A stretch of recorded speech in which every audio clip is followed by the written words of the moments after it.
Welcome back to the Nikki Clarke Radio Show on wearehotline.net. And joining us today is a woman who's involved in real estate and some other incredible campaigns. Would you please welcome Jhannell Edwards to the show? Jhannell, how are you doing today? I am doing fantastic, Nikki. Thank you so much for having me. Oh, you're more than welcome. Thank you. It's been a long time coming, and I'm really glad that we're able to have some time. And I know you've got a lot on the go, so we'd love to know a little bit about your background leading up to what you're doing right now in real estate. Yes, absolutely. Well, first and foremost, I want to say that I'm very humbled to be on this phone call with you. Thank you. And speaking to your audience. Today is officially the last day that I celebrate being in my 20s. Tomorrow I am being ushered into a new decade. Oh, happy birthday. Thank you so much. And I know that you're a fellow Sagittarius as well. I am. So, yes, so I'm very excited. And, I'll give you a little history on about me. Yes. I grew up in Ottawa, and I grew up in a phenomenal Jamaican household, very, very fun, rambunctious. And as I was growing up, I quickly learned that I absolutely loved entertainment, I loved hospitality, and I also loved real estate. In my downtime, I always found myself, partaking in talent contests at school, as well as taking part of sporting events. But more so, also in my downtime, I would also go in my parents' backyard and take my father's scrap material. He was a mason by trade and would build forts. And He's a mason. Okay. Yeah, he was a mason and still is. He's still very active. And that really and truly sparked my love for architecture, for real estate. I also got to live in this phenomenal realm where in Ottawa I was surrounded. I grew up very humble beginning, but I was surrounded by people who, let's be honest, had money. That was also in contrast to when I would go back to Jamaica, where my parents are from, and I would also recognize poverty. But I absolutely loved it. I loved the essence of who the people are, and it really resonated with me. That really got me to thoroughly understand how powerful of a tool real estate is, and it's not just the bricks and mortar. It is also about creating and constructing a life and utilizing real estate to better yourself. Now, mind you, I actually didn't dive into real estate right away. I decided to play by the books of life, meaning go to school and get an education, and I decided to follow the route of hospitality. After jumping a few times through different schools, doing what maybe some people do in their younger years, trying to figure out your life and figure out who you are, I finally landed at Ryerson University and successfully completed my hospitality and tourism program. That then spawned into a phenomenal career planning massive events here in the city and across Canada, including the Grey Cup Gala, including the Banff World Media Festival, and weddings, events, all sorts of really, really cool and neat things. And I got to work with some phenomenal people. But at the end of the day, when I would go home and shut my eyes, I still just wasn't satisfied. I still didn't feel fulfilled. And I would always see myself and would actually find myself being pulled back to meeting realtors or meeting people who were investing and going to meetings and mingling and trying to understand more of the realm, the nitty-gritty when it came to real estate. Right. So fast forward now, I got pregnant with my phenomenal daughter and ushered her in 2015. And that was also the year that I suffered a really, really devastating heartbreak. The passing of my grandmother, and then as well as some other personal issues that led to me becoming a single mother. And that being said, I also decided while nursing a newborn to take on the challenge and to start a new career, and get my realtor license. And I haven't looked back. Well, that's a lot to juggle with a newborn. Oh, it absolutely was. It absolutely was. And you know what? This is a testament to those who perhaps are sitting back and, are going through tough times themselves and are looking with have their backs against the wall and are wondering whether or not they can take the step forward. And they really, really can. It just takes taking that first step. And that's exactly what I did. So during that time, I actually didn't have a vehicle. I was maneuvering through the city, just my daughter and I, but I was able to complete my realtor license and then successfully meet some incredible people who are in industry to help, move my business to the next level. And in that time period, as I was meeting people and networking with people, I also realized that there's a lot of people out there that are crying for help. There's a lot of people who are financially in distress, who are spiritually in distress, emotionally, physically in distress. Right. And having gone through some of my personal, trials and tribulations. Yeah. Exactly. It is hence brought me to the point that I am at now. Mm-hmm. So that was quite a mouthful, but yes. Well, that's an incredible story, and I know there's so much more to it.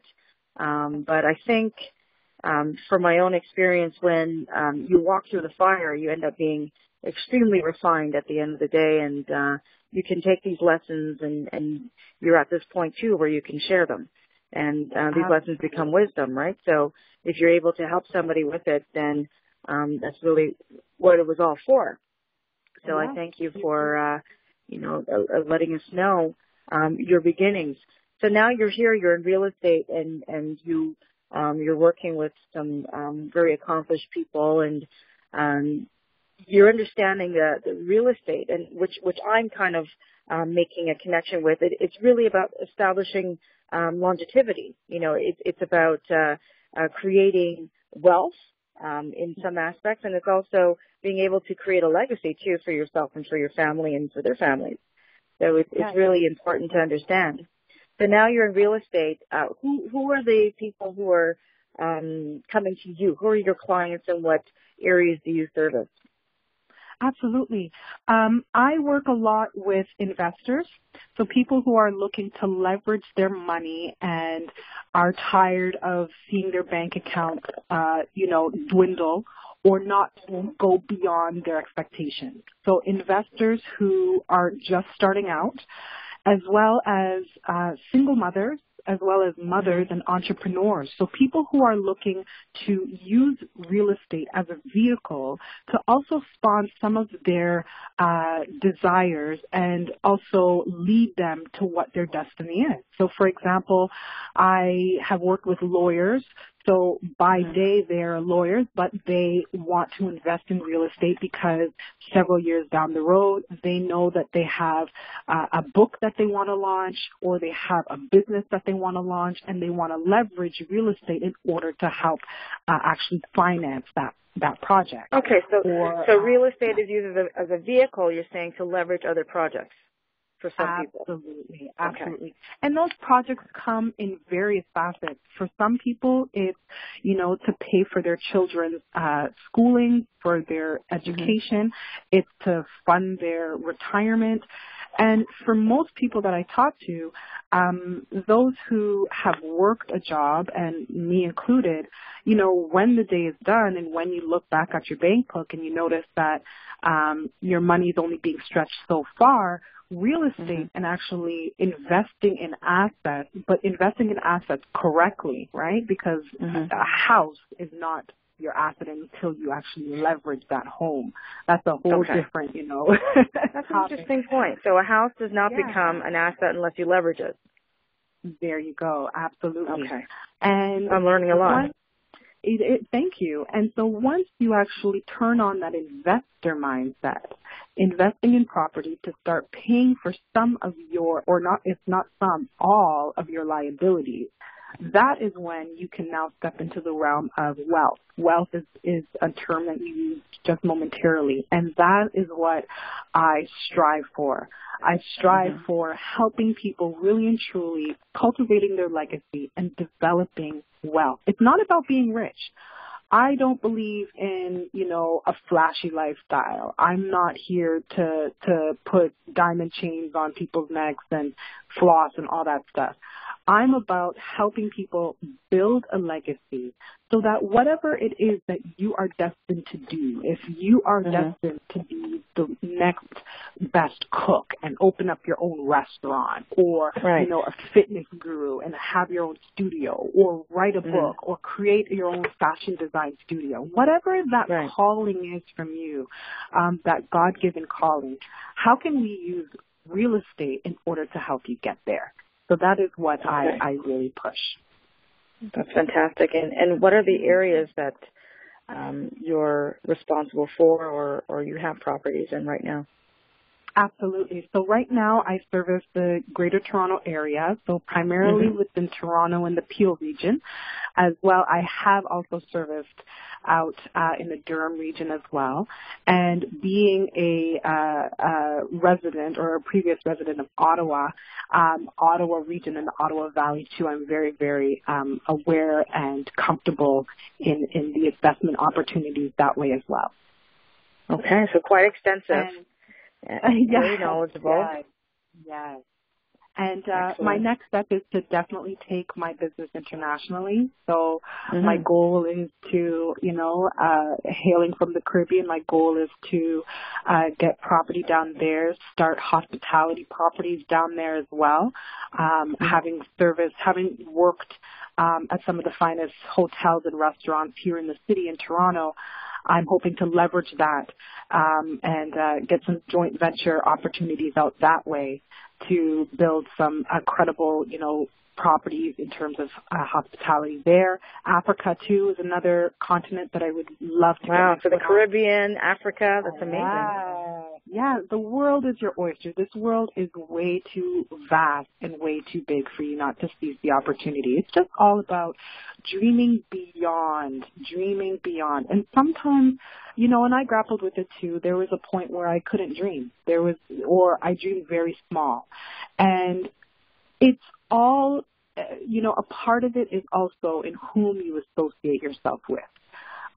There was a point where my inner circle wasn't feeding me. They were not feeding me the energy. Yeah. They were not feeding me the creativity.